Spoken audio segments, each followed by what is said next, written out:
Hanya berarti kan sebenarnya nggak nanya, tapi lebih banyak untuk supaya masuk TV kelihatannya, Pak. Oh ini muncul semua kok, Pak. Ya, kami persilakan Pak Kapolri, monggo. Yang terhormat Bapak Pimpinan Komisi 3 DPR RI, yang kami hormati seluruh jajaran pimpinan, seluruh rekan-rekan Komisi 3, rekan-rekan pejabat utama serta tim sus yang mendampingi saya, rekan-rekan media. Mohon izin Bapak, terkait dengan beberapa catatan kami, ada beberapa pertanyaan yang mungkin hampir sama, sehingga apakah kami diizinkan untuk menjawab Sangat, satu kesatuan? Pak, sangat diizinkan, yang satu sama di klaster aja jadi satu, Pak. Siap. Monggo, Pak. Global aja Pak Ketua. Siap. Terima kasih Pak. Mohon izin, yang pertama banyak sekali tadi yang menanyakan terkait dengan masalah motif. Dan kami juga tentunya ingin menyampaikan perkembangan terkait dengan motif, dan ini tadi juga sudah ditanyakan oleh Pak Suding bahwa terkait dengan adanya beberapa peristiwa. Namun demikian tadi kita sampaikan bahwa memang ada satu pemeriksaan yang memang kita tunggu untuk memastikan motif, khususnya pemeriksaan terhadap Ibu PC besok, sehingga saat ini kami sampaikan bahwa motif ini dipicu adanya laporan dari Ibu PC terkait dengan masalah-masalah yang terkait dengan masalah kesusilaan. Jadi mungkin ini juga untuk menjawab bahwa isunya antara pelecehan ataupun perselingkuhan ini sedang kami dalami. Jadi tidak ada isu di luar itu, dan ini tentunya akan kami pastikan besok setelah pemeriksaan terakhir. Jadi ini juga mungkin bisa mendapatkan gambaran secara lebih jelas bahwa Saudara Ferdi Sambo terpicu amarah dan emosinya pada saat Saudara PC atau Saudari PC melaporkan terkait dengan adanya peristiwa yang terkait dengan masalah kesusilaan yang terjadi di Magelang. Jadi mungkin itu sementara yang bisa saya sampaikan. Kemudian yang kedua, Pak, terkait dengan beberapa pertanyaan, khususnya terkait dengan masalah cacat, Pak, yang tadi kemudian memunculkan bahwa apakah betul Kaisar Sambo dan gengnya terkait dengan masalah konsorsium, demikian juga dengan cat yang lain. Jadi saat ini kami sedang melakukan pendalaman, Pak. Jadi Propam saya minta untuk melakukan pendalaman. Namun di sisi lain, saya tegaskan bahwa terkait dengan masalah judi, ini sebenarnya pengungkapannya 1 tahun ini, dari Januari sampai Agustus itu kita telah mengungkap kurang lebih 641 judi online dan 1.408 perkara judi konvensional. Jadi ada kurang lebih 3.296 tersangka. Sementara untuk bulan Agustus ini 286 perkara judi online dan 453 perkara judi konvensional dengan tersangka 1.298 tersangka. Namun karena memang kemudian ini menjadi perhatian nasional, saya sudah perintahkan kepada seluruh pimpinan wilayah, Kapolres, Kapolda, Direktur, bahkan pejabat Mabes, saya minta tidak ada lagi yang namanya judi, apakah itu judi online, apakah itu judi darat, yang masih nanti kemudian ada kegiatan. Jadi kalau itu nanti saya dapati, pejabatnya pasti saya copot. Dan itu merupakan komitmen saya bahwa di zaman saya, judi tidak ada. Dan kemudian kami saat ini sedang melakukan kerjasama dengan PPATK untuk melaksanakan tracing.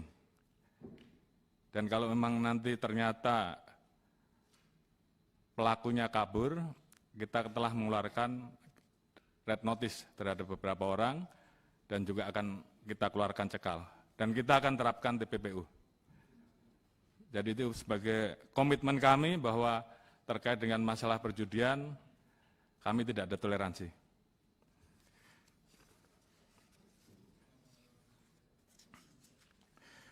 Mohon izin, selanjutnya tentunya tadi ada beberapa pertanyaan terkait dengan bagaimana ke depan terkait dengan masalah penyelesaian kasus FS ini.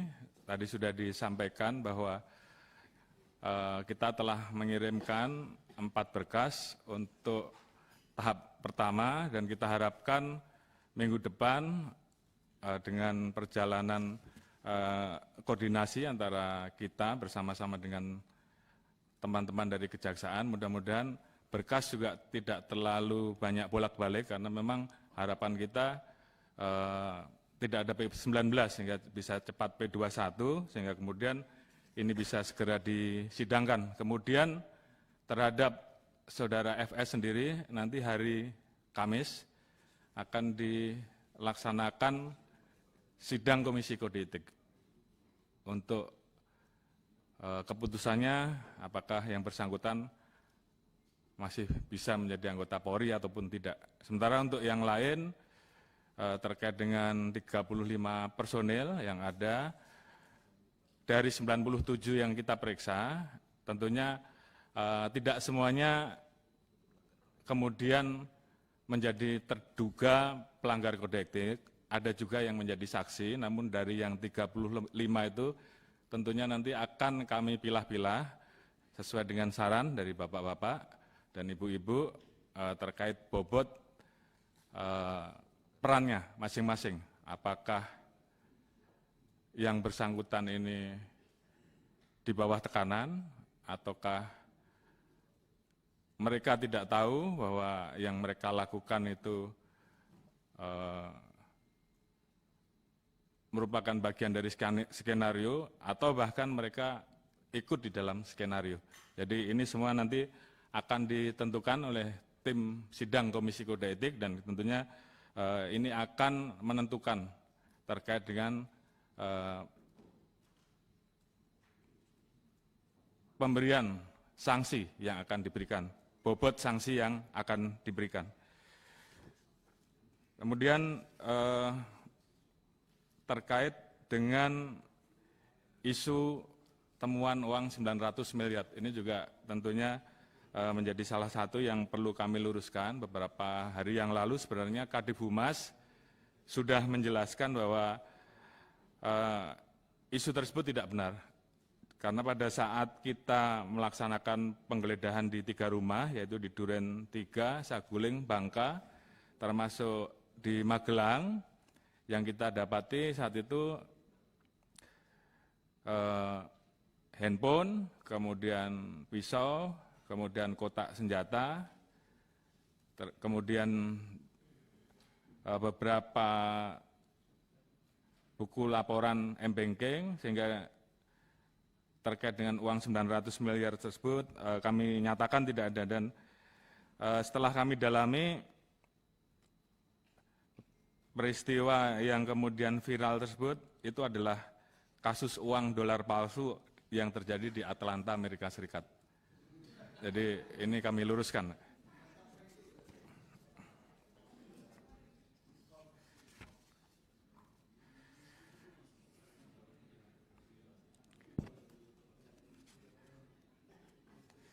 Kemudian beberapa pertanyaan terkait dengan KM50, ini juga saat ini sudah berproses di pengadilan, memang sudah ada keputusan dan kita lihat juga jaksa saat ini sedang mengajukan banding terhadap kasus tersebut, sehingga tentunya kami juga menunggu.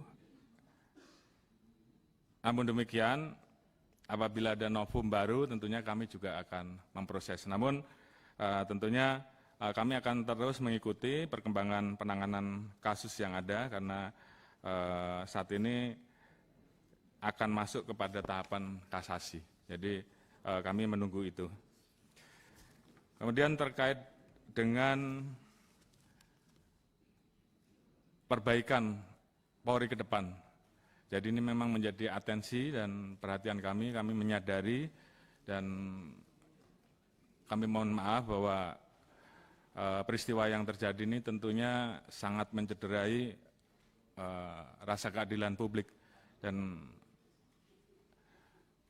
butuh waktu untuk kemudian kami membuat terang peristiwa yang terjadi. Namun demikian, alhamdulillah atas dukungan dari seluruh pihak, dari pimpinan komisi, seluruh komisi 3, masyarakat, dan juga seluruh elemen, dan juga menindaklanjuti apa yang menjadi perintah Bapak Presiden bahwa kami betul-betul akan memproses kasus ini secara transparan, kemudian terbuka, tidak ada yang ditutup-tutupi, dan ini kita buktikan bagaimana kita melibatkan Kompolnas dan Komnas HAM sehingga semuanya bisa bekerja. Kemudian adanya permintaan-permintaan terkait dengan ekshumasi, kita juga layani, dan ini tentunya merupakan bagian dari bentuk keterbukaan kami untuk betul-betul bisa mengungkap kasus. Dan sampai saat ini, tadi sudah kami laporkan bahwa 4 berkas sudah masuk, Ibu Putri nanti akan diperiksa di hari Kamis atau Jumat sebagai tersangka. Kemudian ada 6 yang ditetapkan dalam kategori pelanggaran obstruction of justice, yang tentunya ini juga segera kita berkas, dan 35 orang yang saat ini sudah diperiksa dan ditemukan terduga melakukan pelanggaran kode etik. Tadi disampaikan bahwa dari proses yang ada kemungkinan masih bisa bertambah, namun demikian kami pastikan bahwa kami dalam posisi yang betul-betul akan memproses semuanya sesuai dengan fakta yang kita temukan, dan ini merupakan bukti bahwa kami tidak pandang bulu dalam memproses kasus ini. Kemudian terkait dengan hal-hal yang saat ini mungkin menjadi keresahan masyarakat dan menjadi catatan-catatan yang diberikan kepada kami, tentunya ini juga menjadi komitmen kami untuk segera melakukan perbaikan-perbaikan. Tadi disampaikan bahwa di wilayah-wilayah masih ditemukan adanya narkoba dan barangkali ada anggota yang terlibat. Ini juga kami sampaikan di sini bahwa kami dalam posisi yang akan menindak tegas terhadap setiap pelanggaran yang terkait dengan masalah-masalah tersebut. Apabila ada anggota kami yang melanggar kedapatan terkait dengan masalah narkoba, pasti kami copot dan kami proses. Dan kami juga tentunya akan membuka ruang pengaduan. Ada Dumas Presisi, ada Propam Presisi, dan kami sendiri juga punya beberapa akun resmi saya, dan masyarakat bisa melapor baik di Instagram, Facebook,